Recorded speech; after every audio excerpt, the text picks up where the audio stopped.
Okay, it's time to commit. 2024 is the year for prioritizing yourself. Begin your new smile journey with Byte, and you could start seeing results in just 2 to 3 weeks. Just order your at-home impression kit today for only $14.95 at Byte.com. Byte Clear aligners are doctor-directed and delivered to your door. Treatment costs thousands less than braces. Plus, they offer financing options, accept eligible insurance, and you can pay with your HSA FSA. Get 80% off your impression kit when you use code WONDERY at Byte.com. That's BYTE.com. Start your confidence journey today with Byte.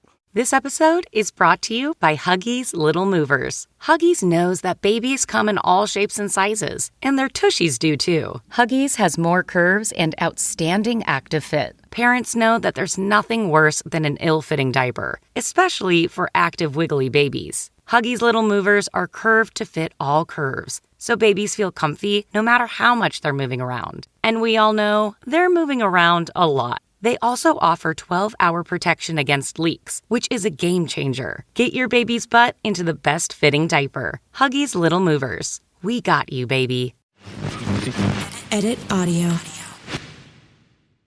Hey, y'all, it's Robin. Now, if you had asked me, let's say a year ago, if I'd be talking about menopause and talking about how this past weekend I was sweating in an Eileen Fisher store in the middle of Brooklyn, I would have told you that you're out of your goddamn mind, okay? But menopause has got me out here talking. It really does. Actually, it's not menopause that's got me being all chatty about this topic. It's all the lack of information and resources and answers, quite frankly, around menopause that has me yelling like Halle Berry and Oprah on her Christmas giveaway show, like, I'm in perimenopause. But seriously, though, this topic, it is just so freaking important for all women, all folks with uteruses, right? We shouldn't have to just suffer through it. We shouldn't be told that our symptoms are in our head, and there should be information and resources, period, full stop. So guess what, folks? It starts with us talking about it. It's going to continue with us creating community around this topic. And this topic is so big, it's so important that we got a 2-parter coming at you. So today we have Rosie Acosta with us. Now, she is a health, wellness, meditation expert, and she is an absolute delight, if you don't mind me saying so. And she is going to share about all the shock and the struggles on her menopause journey. And then next week, we're going to be joined by Jennifer Scheinman from Timeline, and she's a dietitian nutritionist, and she's got a whole history of working in the health and wellness space. And we're talking to her about nutrition. We're talking to her about wellness. We're talking to her about how to care for yourself during menopause. And listen, friends, you might hear all of what I just said, and you might be thinking to yourself, menopause, I have got so much time before I need to worry about that. But do you? Because you might want to stick around and hear Rosie's story. Rosie went straight into early onset menopause at 35. 35, people. Yeah. Buckle up. Hello, everyone. I'm Robin Hopkins, and this is Well Adjusting, where I talk to people about life stuff, but not in an NPR way. It's more like we're at the bar, having cocktails, getting into your business sort of way. It's giving drunk NPR. Oh, and producer Steph is here too. Hello. Today we chat, well, menopause. It might be here before you know it. Hi, I'm Rosie, a mindfulness and meditation teacher at Headspace. I'm also the host of the Radically Loved podcast and author of the book You Are Radically Loved. Okay, so obviously we work together. We host this other podcast together, Dear Headspace. And you and I are always talking about menopause. It's one of the million topics we talk about. Yeah. And you went through early onset menopause, and I am early in the menopause journey. And I feel like, and one of the things we always talk about is how no one talks about it. It's like Fight Club. Like the first rule of menopause is don't talk about menopause. So I was like, we need to get you in here and like hear about your journey, because I do think that for some younger folks, it can be younger folks and like women my age, it's blindsiding. It is like staggering how menopause just comes out of nowhere. And every single day I'm floored by all that I don't know about this process. Like I was literally just sweating in a retail store over the weekend being like, why can't anyone like bring the temperature down, and also thinking about how they must have taken the clothes back and put them on the racks, like with like tiny fingers and being like, these are gross now. So tell us, it's a very long-winded way of saying, tell us about your journey a little bit, Rosie. Yeah, Robin, first of all, I love you so much. So thank you for having me. And yes, I can totally relate to, you know, being in a fitting room or being in an interview or being out in public and getting a spontaneous drenched in sweat. I am standing in the middle of hell right now. Hot flash. So bad. So bad. It's terrible. My glasses were steaming up. Oh my God.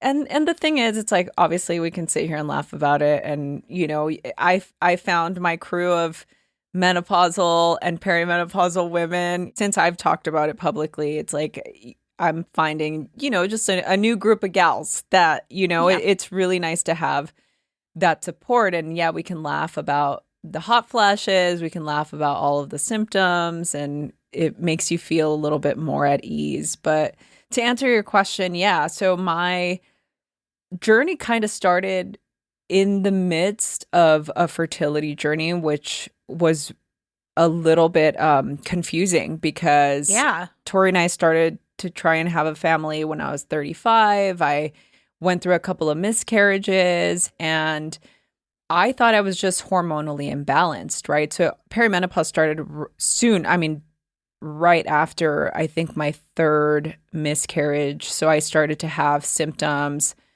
I honestly think, looking back now, I started having perimenopause symptoms at 34. If I really look back and start to think of, you know, a couple of the missed periods and, you know, just kind of my mood. And I blamed it on the fact that at the time I was traveling a lot. I was doing a lot of international retreats. There was a lot of stuff going on, you know, and I just blamed the sort of missed periods, the moods, the lethargy, the brain fog. I was just blaming a lot of that on just traveling and being exhausted, right? So, well, isn't that like one of the cruelest things about being a woman, whether it be getting your period, getting pregnant, or menopause? All of the symptoms are similar. Yeah. Yeah. It's like, how do you even know? Like, I could look back and say, like, I think I'm in the process of menopause at this point. Like, I'm not sure exactly when you say you go from peri to so meni. So just so you know, I just learned this. Okay, tell me. So perimenopause is what starts prior to, right? You start to notice the symptoms. You start to miss your period occasionally, and you start to acquire, you know, the mood swings, brain fog, hot flashes, perhaps some achy pains. There's like joints. 63. Yeah, there's like 63 symptoms, up to 63, I think. So once you've missed your period for exactly 1 year, menopause, it's 1 day. Like, you go through menopause in 1 day, and after that, you've missed your like a year and 1 day is menopause. I think it's like, yeah, within that year. I think you're right. You know, so I'm still in peri then. You're still in peri, and so once you go through that menopause day, then you're postmenopausal. So you'll hear me say I'm postmenopausal, like, or I'm in menopause. I'm postmenopausal because I've already gone through all of the cycles, right? So yeah, just to go back a little bit, that's sort of where the cycle started. And you're absolutely right. You miss a lot of the symptoms because they're very similar to everything else, you know, to all the others. Or your life is happening. Like, I was so mad for like 3 years, but I had young kids. Yeah. So I just thought, like, oh, life's hard.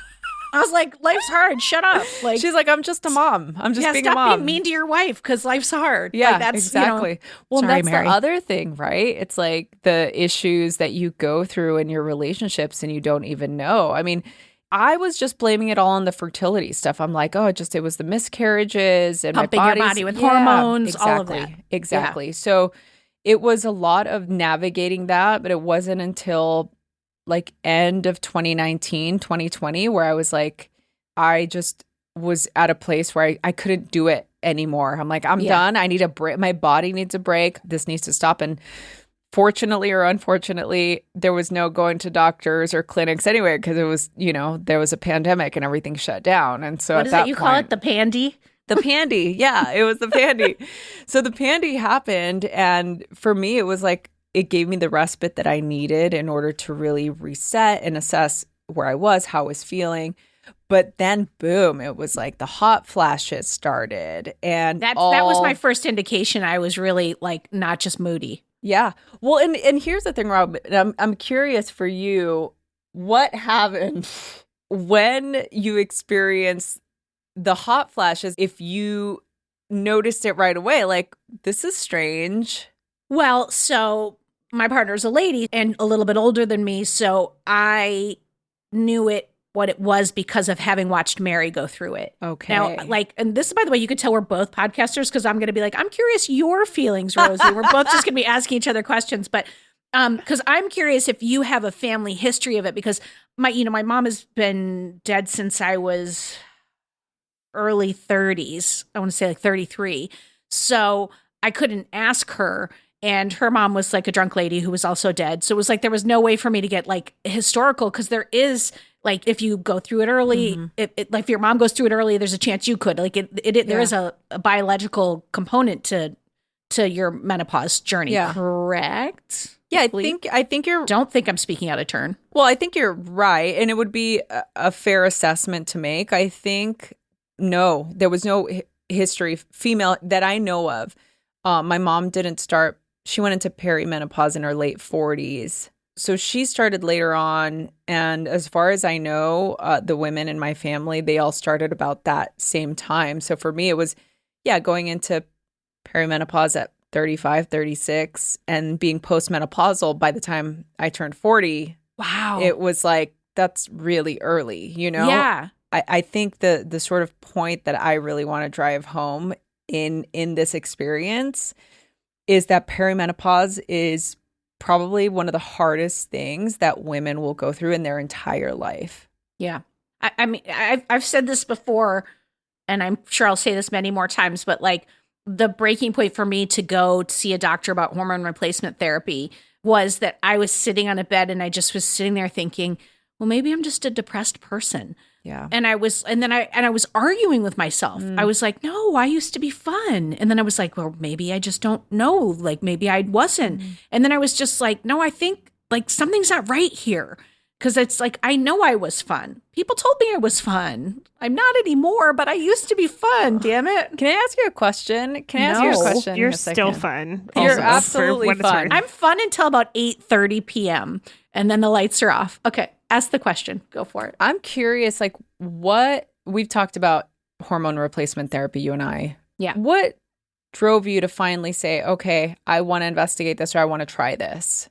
I was so depressed that I was saying things in my head, like nothing, like I wasn't suicidal. I have to say that up front. Like, there was no suicidal ideation, but I found myself saying things like, I don't understand the point of this. I don't know why I'm here and what am I doing and what does it matter? And that was like a bridge too far for me. The emotions that are like the easiest for you are the ones that come out, I think. Like, and for me, it's anger. And so I was mad all the time, but I'm used to being mad all the time. But it was when I started to feel depressed and just like, I don't understand the point of being here. And like, I couldn't feel my life, and I have a lovely life. I have this like lovely family and a lovely wife, and I couldn't feel it. It just seemed like this is not a way to live. And then I started talking to some people like my friends. But even before that, I think I was just trying to manage it all on my own. Yeah. Which is dumb. But most no of judgment, us, everybody. Yeah, no judgment at all. But most of us do that, Robin. I mean, and thank you for sharing that. And I'm really sorry. And I know it's really hard. And I can totally relate to what you're saying.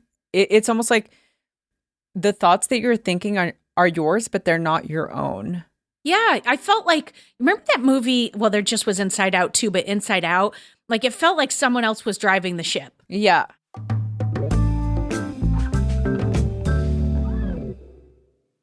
Hi, friends. If you listen to this show, then you know it is never a bad thing to ask for help. And sometimes we might even need help on a cellular level. I mean, who would have thought? And that's where our friends over at Timeline come in. Timeline is a Swiss life science company that has spent 10 years doing research to bring their product MitoPure to the market. 10 years, folks, that's a commitment. Now, on this show, we often talk about what happens over the long term, and unfortunately, aging is a part of that process. So are you ready for a quick science lesson? Okay, great. Mitochondria are our cells' power generators, okay? They're a key influence in how we age. And as we get older, mitochondrial efficiency, it naturally declines. And that's where MitoPure comes in. MitoPure is clinically shown to give our cellular energy generators new power by triggering the body's natural process for removing and rebuilding damaged mitochondria. You can think of MitoPure as like little Pac-Men in your cells just chomping up the damaged mitochondria that make you feel tired, and they're going to recycle it into new healthy ones. Now, you can take MitoPure in two ways. Talking soft gels for when you're on the go and you want something super convenient, or they have a berry powder mix, which can be incorporated into breakfast. Maybe, your daily yogurt, your smoothie, or if you're me, a Coke Zero. So taking 2 MitoPure soft gels a day for only 2 months, it can help you feel big improvements in your cellular energy, muscle strength, and endurance. After 4 months, you'll feel yourself getting stronger and experiencing less inflammation and recovering faster after workouts. I mean, who would not want that? So Timeline has a special offer for you, my amazing listeners. Timeline is offering 10% off your first order of MitoPure. You're going to go to timeline.com/RobHop. That's TIMELINE.com/RobHop. Go get it, folks.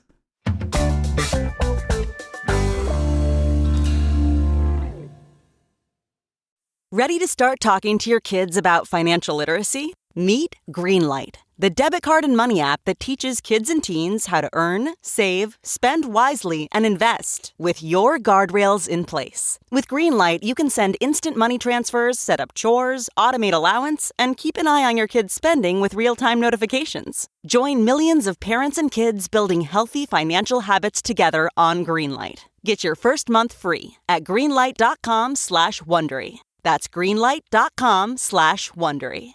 Canva presents the killer of productivity.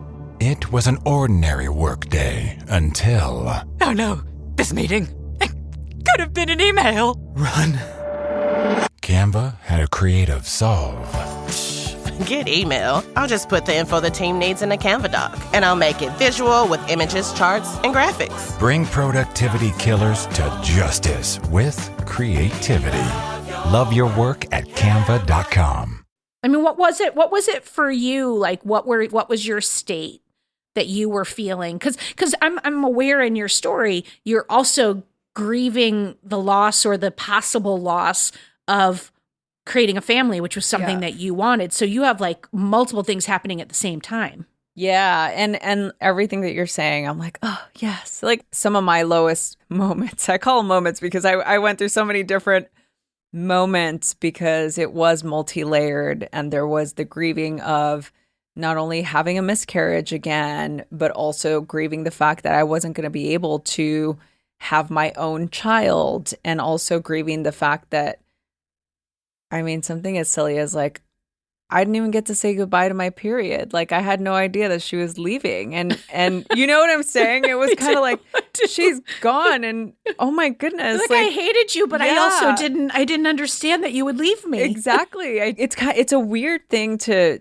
have that feeling towards, but I think just the whole experience for me was, a very trying time. And I think I was really hard on myself because I have all these tools, right? I'm a meditation teacher, and, I know so much about nutrition, and I'm a health coach, and, I have just all these tools, for years and years I've been doing this. And the fact that I still can't get a handle on my life, like, what is wrong with me? So I did have a moment where I went to the doctor and she did prescribe antidepressants, but I didn't want to take them because I just felt like that wasn't what I needed at that moment. Now, I do have friends that opted to go that route, and people choose what is best for you in that moment. I think for me, I just really wanted answers more than anything. I wanted to know why I was feeling the way I was feeling. I wanted to know why I was so low, why nothing gave me joy anymore, why I felt so disconnected from my life, why I didn't care. And the same, Robin, I didn't go towards that, ending my life ideation, but I was questioning like what the purpose of being here was. Yeah. You know? And it was like a year of that. Yeah. Like that was like period. before I finally was like, I got to do something about this. Yeah. So, because it's like when you're feeling that way, what it takes to fake it in the world takes all of your energy. Every single ounce. Like you're operating on fumes at that point. And I can't even imagine having kids while you're going through that process. Rosie, I was not my best self. Yeah, I mean, and the ages, women ages 44 to 55, if I'm not mistaken, is the highest rate of suicide in women. Those are like, that's the demographic. Isn't that like, so I've heard you say that before, and it does not, the blow is not less. Because that is such a staggering statistic that like no one has given a fuck about. Yeah. You know, it's like, because it's like, as we're talking about this, it's like, how much would your process have been easier or mine if I knew? Yeah. If I knew to be on the lookout for these things. If someone had said, hey, do you think maybe some of your anger is this, or do you seem sort of depressed? It's like, and I know we're all doing what we can. And I know that like for me personally, and I assume knowing you, Rosie, it's probably pretty similar. Like I put on a good face. Like wherever I'm going, I'm not going to let anybody see that I'm like crying in the bathroom and eating Snickers bars. Just a select few will know about that, you guys. But how much of that could have been avoided if we knew? 1,000%. I mean, this is why these conversations are so important, because we don't, I mean, look, even just talking about the fertility journey within itself. Yeah. There's so much that I didn't know about my body. The same thing with this is, why didn't the doctor see like, okay, the next step from here is probably this. Oh, look at her estrogen level. Her estrogen is dropping. Or look at her hemoglobin A1C, you know, my metabolism. Like all of these things start to change. And for nobody, the doctor specifically, to not see, oh, this is happening. Instead, my doctor was like, your body is the enemy and this is aging. Yeah. Like that's what I was told. Here Yeah. are some antidepressants, by the way. Yeah. Wait, say the thing your doctor said to you. Oh, yeah.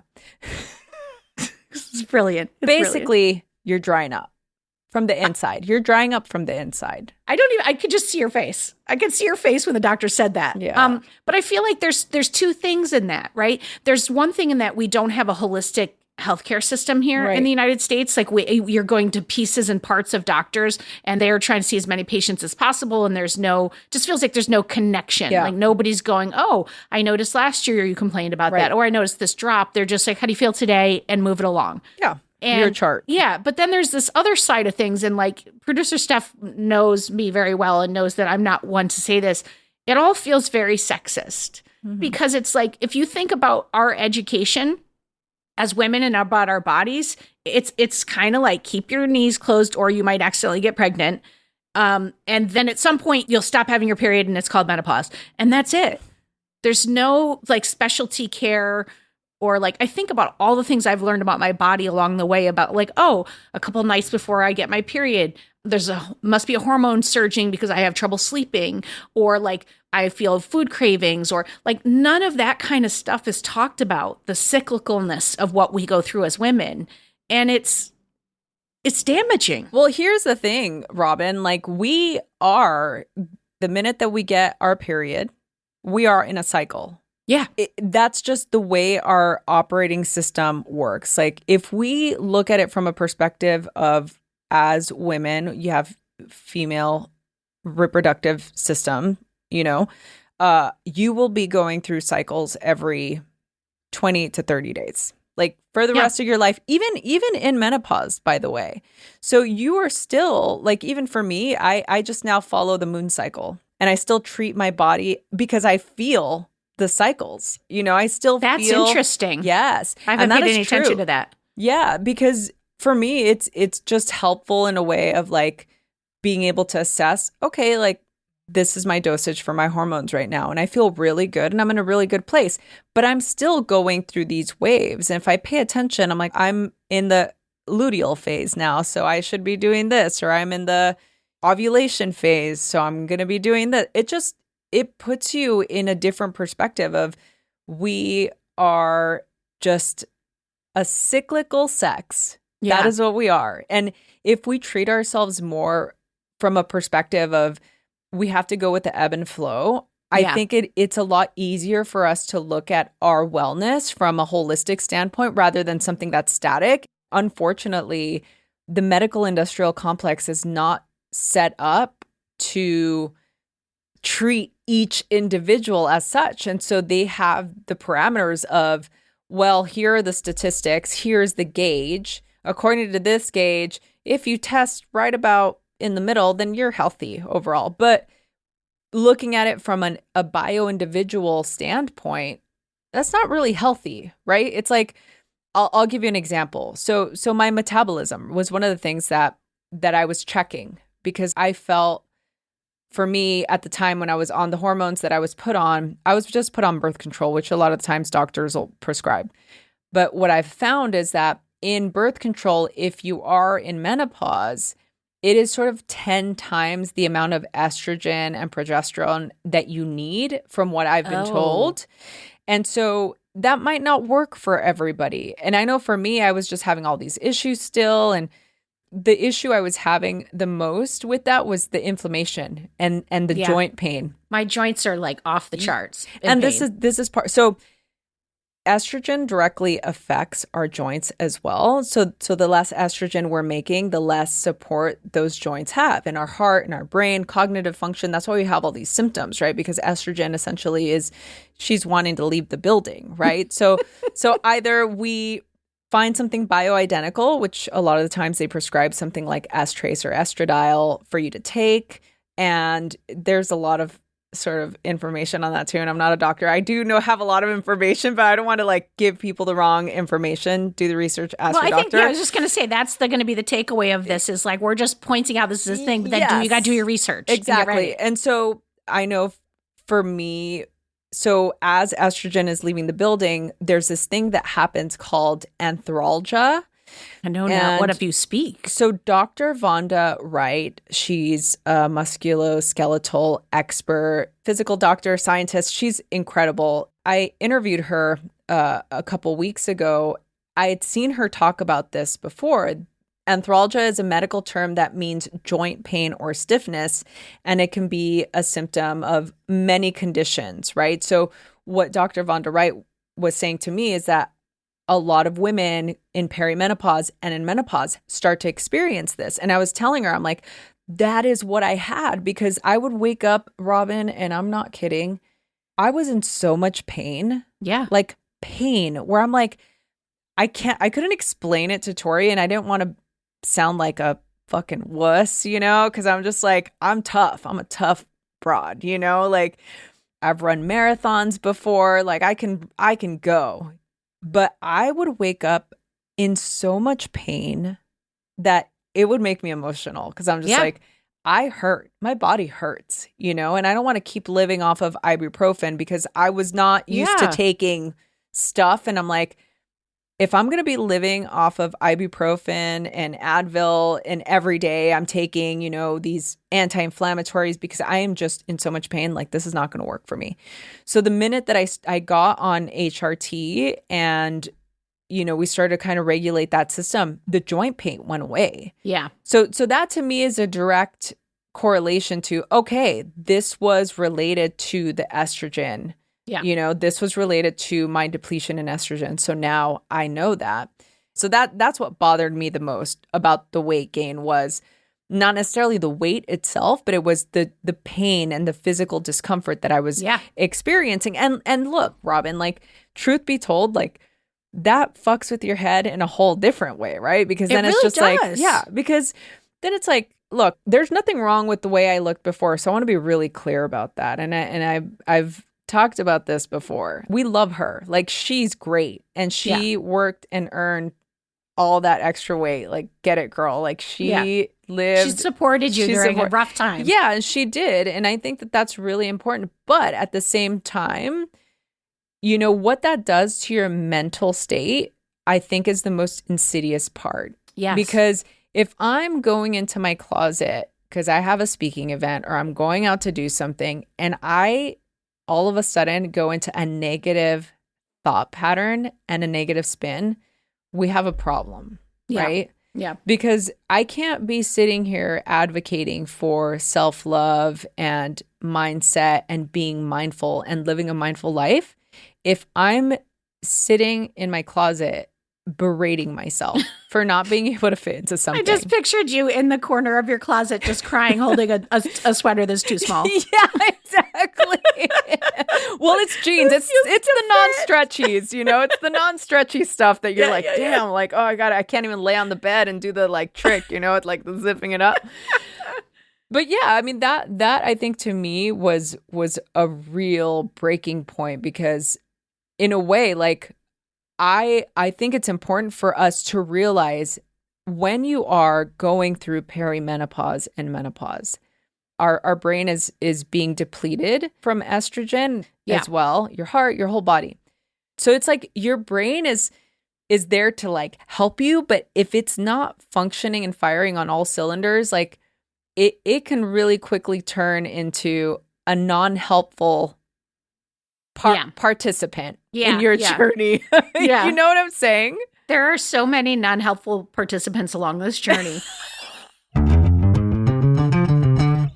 Hey, everybody. I wanted to tell you about a new podcast that I just came across that I have fallen in love with, and it is called Unleash Your Inner Creative with Lauren LaGrasso. Okay, this is a Webby Award-winning show, and it's hosted by Lauren, who is just happens to be a multi-passionate creative who's known as a award-winning podcasting host, an executive producer, a singer, a songwriter. She's a public speaker, just also happens to be a creative coach. Like, no big deal. She's not tired at all. All right, now, what I am really digging about this show is that it's this really kind of unique blend of mental health, there's some spirituality, self-development, and we're talking about the creative process. I mean, is that not what we love?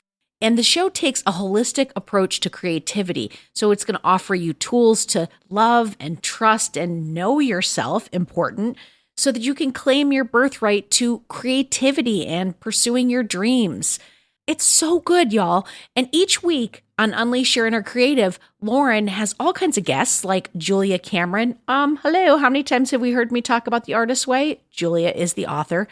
NPR's Guy Raz, Grammy Award-winning artist Chrisette Michelle, and celebrity brain coach Jim Quick. They're going to help you define your relationship with fear, follow your heart's desires, and truly unleash your inner creative.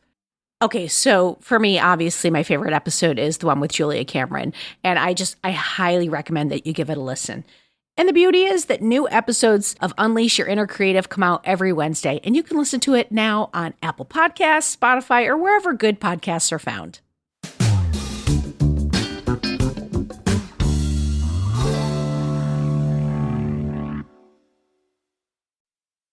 You know that feeling when your favorite brand really gets you? Deliver that feeling to your customers every time. Memorable moments like these are key to building your business and your brand. Klaviyo turns your customer data into real-time connections across AI-powered email, SMS, and more, making every moment count, so you can continue to build smarter, more meaningful relationships with your customers. Build smarter digital relationships with your customers and make every moment count with Klaviyo. Learn more at klaviyo.com/BFCM. I want to do this because of who Rosie and I are, and because we're both in the echo chamber. We're like MSNBC and CNN at the same time. I want to open this up to producer Steph because she has the perspective of someone who's not there yet. So I want to hear what kind of questions you might have, Steph. I have so many thoughts. I mean, first of all, I think the like feeling of your brain being like, you know, dissociated or something, like that you're like separate from your thoughts is so difficult. And I can't imagine how much more difficult that is as someone who like practices being reassociating. Yes. Like, yeah, like you have all the tools and that alone like brings me to this, which is like, there is a very real physical component to all of this, right? Like there are so many things happening with our bodies all the time. Most of it we don't understand, I think. We as like a group, not us three specifically. I think, you know, we're trying our best.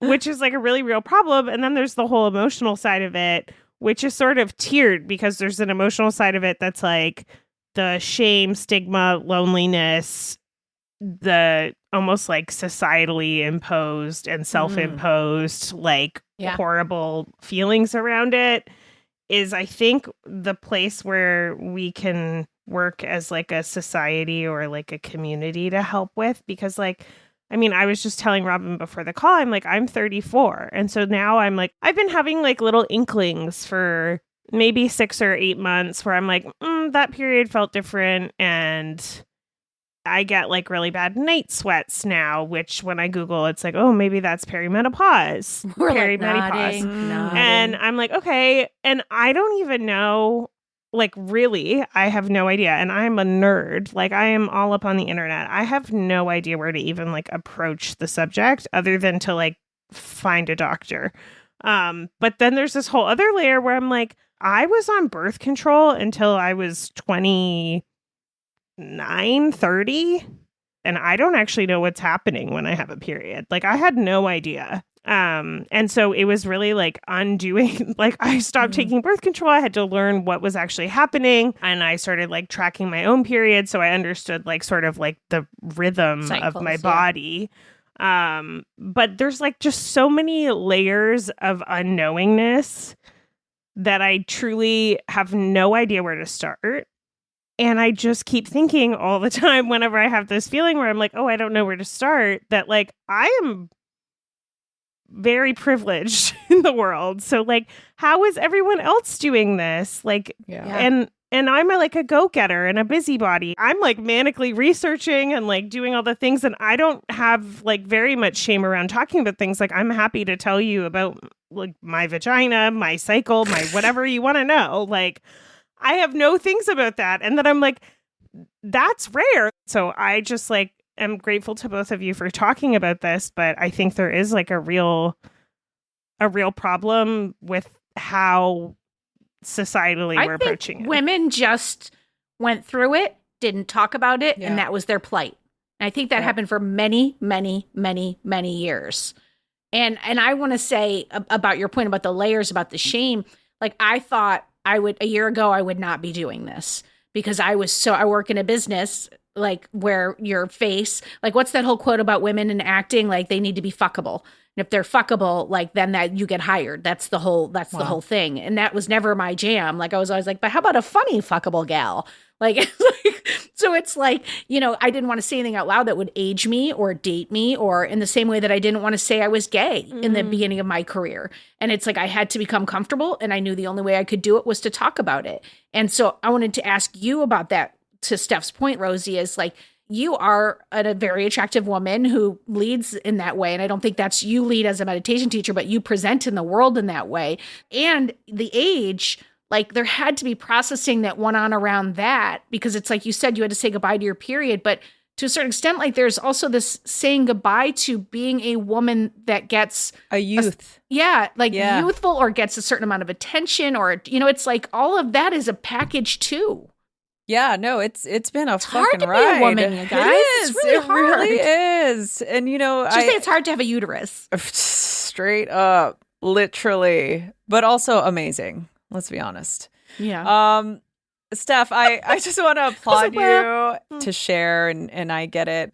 One thing that you said, it's like, where do you start? So I do want to just address that for people that are listening.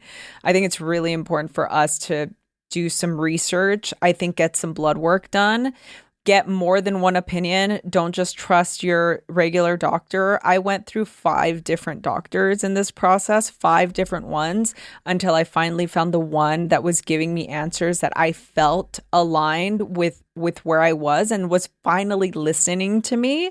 And I actually now have a team of doctors that I work with. They are supportive of me going to outside doctors and getting opinions and taking my blood work and showing it to another doctor and being like, what do you think about this? This is what my doctor said about this. I also feel like knowledge is power, and you will feel so much more empowered when you know what your levels are, what your hormones are, understand what, you know, the majority of what we're talking about right now are sex hormones, right? So that's progesterone, estrogen, and testosterone, right? So as women, those are the ones that you need to sort of be looking at closely to understand and for yourself, know what is normal for you. And that's what I'll say on that, just to answer that very like succinctly. Yeah. But then going to what you were saying, Robin, about that piece of grieving the sort of youthful part of yourself. And look, I'll tell you right now, like I mean, if I was not in a relationship and I was single and out in the world mingling, and I don't know that I'd be out here talking about being in menopause and vaginal dryness and, like weight gain and, all of hot flashes and mood swings and all that stuff. I don't know. I think my ego would probably have a lot harder of a time with it. And then some people might be like, well, do you not have a hard time talking, with your partner? Like, well, how does he feel about it? And like, what's his thoughts on, you sharing? And it's like, the reason why we've been together for 20 plus years is because he I'm not going to say lets me because he doesn't fucking give me permission. Let's be honest. But he supports me, he supports my endeavors. And I think that that's really what has helped me share this into the world, because I think it's important to be able to, have these conversations and also to talk about, the grieving process of that part. It's like, you're supposed to be young, you're supposed to be youthful, and you're supposed to, it's like, I'm letting my fucking gray hair, grow out. Like, I don't care, it is what it is. Robin, we've talked about this before, like about Botox or like, like stuff. Yeah. And to me, it's like, do whatever is going to make you feel good. For me, like, there are certain things that bother me and certain things that don't. It's like, I have a girlfriend that's like, why don't you cover your gray hair? And it's like, because it doesn't bother me. It does not bother me at all. I earned it. I'm going to keep rocking it, Meanwhile, and one this morning I was in the mirror like, that so bothers me. I need to get in for another highlight. Like literally this morning I was like, put that on the to-do list. Sure. And look, and maybe in 5 years it does. And you know what? It'll be my prerogative. If I want to fucking change That's it, right. I will. That's right. And guess what? I will make that choice and it'll be my choice and it'll be great. I think for me, the thing that bothered me the most was how I felt in my body. In our society, we value the external so much more than the internal. And I think that that's where the issues come in. Like, we would not have any issues with aging if there wasn't so much of a constant barrage of anti-aging. Aging is bad. Aging is bad. Aging is bad. It's like everything that is presented to us is youthful is better. Youth is good. Old except is if you're bad. a man, and then it's like then your it doesn't matter. Sage, wisdom, and salt and pepper growing into your looks. Yeah. I mean, I really love right now. I mean, we just saw the Emmys. I don't know when this is coming out, but we just saw the Emmys, and one of the winners, I think the guy that wrote Hacks was talking about how now, like, there are more roles given in the last couple years to women over 60 than any time in the history of Hollywood. Which I'm like, yes, and yes. More of that, please. More of that. Because here's the thing. It's like, women don't just drop off the planet after 50. Like, we don't just drop. You know what I'm saying? It's like, there's. Also, we have so much to offer. Like, I've never been smarter. I've never had my shit together more. I've never had more experience. Like, why is in society is that like, well, you had your time. Yeah. There was like a book about our periods and our cycles and how like people with uteruses are on like a 28-day cycle, but people that are born male are on a 24-day cycle, and how like our entire structure for work and like the 9 to 5 and how we like rank productivity and like go about the world and like all of our medicine and everything was based off of like this one 24, way of being that didn't ever consider this. And it's the same thing with what you're talking about with like, the barriers for people to face have always been there. They've just sort of like changed shape. Like, Rosie, you shouldn't have to project manage and assemble your own team of healthcare practitioners so that you can get some sort of information about your body. That is a barrier to entry. And also like, is not okay, you know, but Yeah. it's the reality we have to accept, but it's not like our doing. Yeah. And look, I think that's very real. Absolutely. And just to your point, you know, we're talking about privilege and yeah, like I am very absolutely very privileged to be able to not only have the options that I have, but also to have the financial resources to be able to do that, you know? Yeah, for sure. I look at somebody like my aunt and you know, I saw her actually struggle through menopause. I was asking her, I'm like, what kind of, you know, did you do hormone replacement therapy? And she's like, it was never offered to me. Yeah. So I never even knew about it. I never knew that it was an option. And also, if it was an option, I don't know that I could have afforded it, you know? And that is heartbreaking because it's like, we shouldn't. And by the way, menopause affects Black and brown women of color disproportionately. And the resources are not there. And we're not even talking about the cultural sort of like shame in that, where it's like my aunt was even a little bit offended at the fact that I would suggest her take something to alleviate the pain and it's just like, okay, get it. Like, that's your badge of honor. You want to wear it. But also, why are you suffering? Yeah.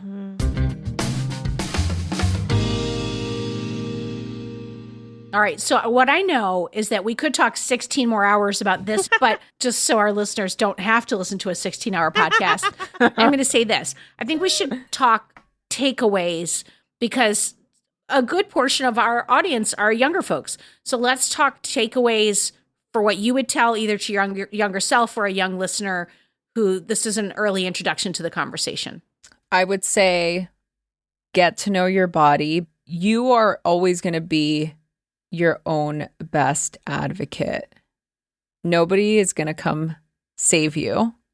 You really need to give yourself the empowerment and the autonomy to find answers and information for yourself, because nobody's going to take care of you the way that you're going to take care of you. That's amazing. And you know, what's funny is you're touching on what mine was going to be, but it's actually for me. So I'm thankful that you just said that, because I've been sitting here for the last couple of months, because it's like, and so many things that you said landed today of like, that it's cyclical and sometimes things will work and you need adjustments. And my doctor, who I've delivered both my children, I love the practice, I've gone there forever. Like, their approach is pretty much just like, let's try this. And then it's like, I have to like send an email and then they're like, well, okay, let's try upping this. And it's like, I find myself very hesitant to do that. And I have been not doing it. And I have a friend who has like another practice that was like, they're going to do a more dialed in approach. Like, you should go there. And I have been waiting on it. So I think I'm speaking to myself and anyone who's listening. If you have been waiting on anything around this, near this, in the healthcare space, don't wait anymore. Like, just like, I'm so worried about offending people, making anybody feel bad. But it's like at the expense of, like, I was coming up the subway stairs yesterday like I was 700 years old. Like, my knees were in so much pain. Like, that's not right. And it wasn't like that when I started the HRT. So there's some adjustment needs to happen. And so I'm doing it with you, whoever, if you're listening and you can hear me, insert your name here. Let's do it together. Let's call and let's handle this. Or take this and go talk to your friends about it. Like, start a conversation and tell them Rosie sent you. Rosie, tell them where they can follow you, where they can hear more of you. Because you say so many wonderful and wise things on so many different platforms. Like, that. Oh my goodness. We all just need to be in your inbox. So I'm talked out. But I second Robin, everything that you said. And if you're listening, yes, please talk about it with your friends. Like, this is how we're able to acquire knowledge and information and feel supported. I think that's really one of the key things, is to know that you're not alone and that you're not fucking going crazy. So yes, I am pretty available for everyone. I have a really cool Substack. It's called the Mindful Love Hub, and it's fun. I like it on there. It's cute. You know, I think it's plus sweet. one. It's a lot of fun. It's a lot of fun. I also am on Dear Headspace with Robin, and we answer questions on there, and that's one of my favorite things to do. in the podcasting world, also Radio Headspace. I have my own podcast, the Radically Love Podcast. But I think if you're wanting to get more information on me or what I'm doing, I typically do a couple of retreats a year, and I do some live events. So you could just go to radicallyloved.com, check out what's going on there. Amazing. I just want to say thank you, Rosie, for joining us. It's always a pleasure. You're the best. You're the best.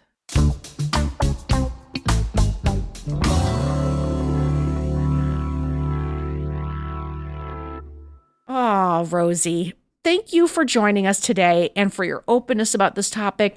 Folks, go out and follow Rosie Acosta. Buy her book, You Are Radically Loved. Do all the things. You will not regret it. Now, before we leave you, at the top of today's show, I told you that this topic was just too big for just one episode. So next week, we are going to be joined by Jennifer Scheinman, a senior manager in nutrition affairs at Timeline. What a fancy title. And Timeline is a life science company and global leader in urolithin A research. No idea what urolithin A is? Don't worry, Jen's got all that info for us. Anyway, as well as being a ton of fun, Jen is a smart cookie, and she's going to be talking to us about what you can do to care for yourself when you head into menopause. Now, here's a little clip of what's coming at you next week. Women, again, especially in I'm Gen X and my age group, it was be small, be thin, yes. Count calories. And we don't have a lot of muscle mass. It was cardio, get on the cardio machines for as long as you can. And I am now thinking, I call it, I don't care about my beach body anymore. I care about my, nursing home body. I don't want to be in a nursing home anymore. I want to think about how can I be as self-sufficient as long as possible? How can I, if I fall, get myself up off the floor? How can I play with my nephews and their children? Yeah. Do all the things when I'm my parents' age. Yeah.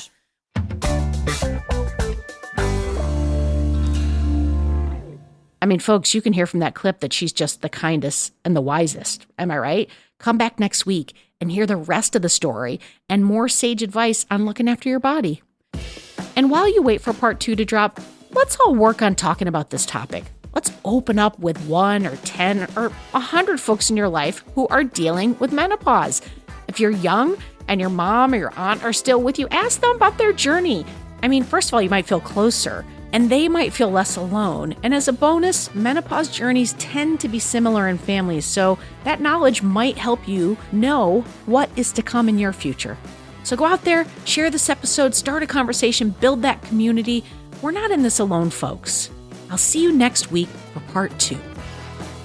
For more Robin, and you may need that, you probably don't need it, but if you do, you can follow me at Real Rob Hops on all the platforms, all the socials, as the kids today say. Well Adjusting is an Edit Audio original series. It's exec produced by Steph Colburn and Robin Hopkins. Our producer and editor is Maria Passingham, and our production manager is Kathleen Speckert. Thank you to the entire Edit Audio team and to you for listening. Oh, hey, before you take out those AirPods, this show is just for entertainment. If you are in need of help, please, please, please reach out to a professional. Go ahead and get that help. You deserve it.